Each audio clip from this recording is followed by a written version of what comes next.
Comment fait-on le diagnostic de diabète de type 1? Y a-t-il des signes d'appel? Et ensuite, après, quels sont les moyens que nous avons à notre disposition pour affirmer, pour confirmer le diagnostic? Alors, le diabète de type 1 est défini, comme je vous l'ai dit précédemment, par un taux de sucre élevé dans le sang. Donc ça, c'est vrai pour tous les diabètes.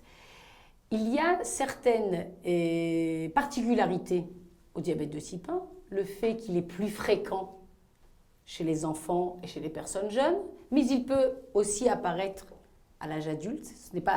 Mais c'est beaucoup plus fréquent chez les enfants et chez les jeunes. Lors d'une précédente émission avec vous, vous aviez évoqué le diabète gestationnel, le diabète de la femme enceinte, qui pouvait parfois être révélateur d'un diabète de type 1. Ok, je vais vous corriger un tout petit peu là-dessus parce que ce n'est pas le diabète gestationnel au point de vue définition, parce que le diabète gestationnel disparaît après la grossesse. Mais il se peut qu'il y ait un diabète qui soit diagnostiqué pendant la grossesse et qui soit un diabète de type 1. Voilà, tout à fait. C'est un petit peu différent. Le diabète de type 1 est une maladie qu'on appelle une maladie auto-immune.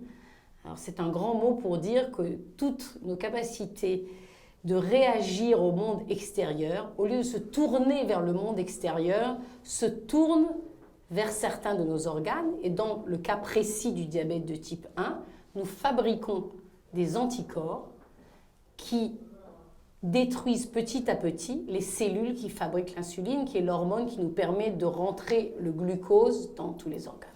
Les signes du diabète de type 1 peuvent être, comme pour le diabète de type 2, une perte de poids, une envie d'uriner, une grande soif, une volonté de manger, ce qu'on appelle la polydipsie, la polyphagie, la polyurie. Okay.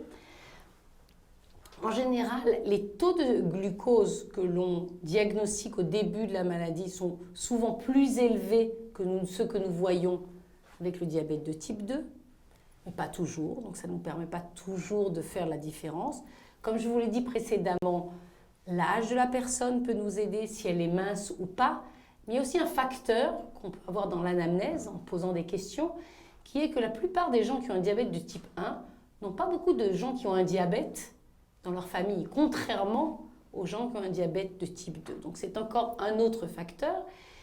Et le dernier facteur qui peut nous aider, c'est un facteur biologique. On peut mesurer la quantité d'insuline dans le sang et on peut aussi mesurer si la personne fabrique ses anticorps contre ces cellules pancréatiques qui fabriquent l'insuline. Donc, on peut avoir des signes cliniques et des signes biologiques qui nous permettent d'assurer le diagnostic de type 1.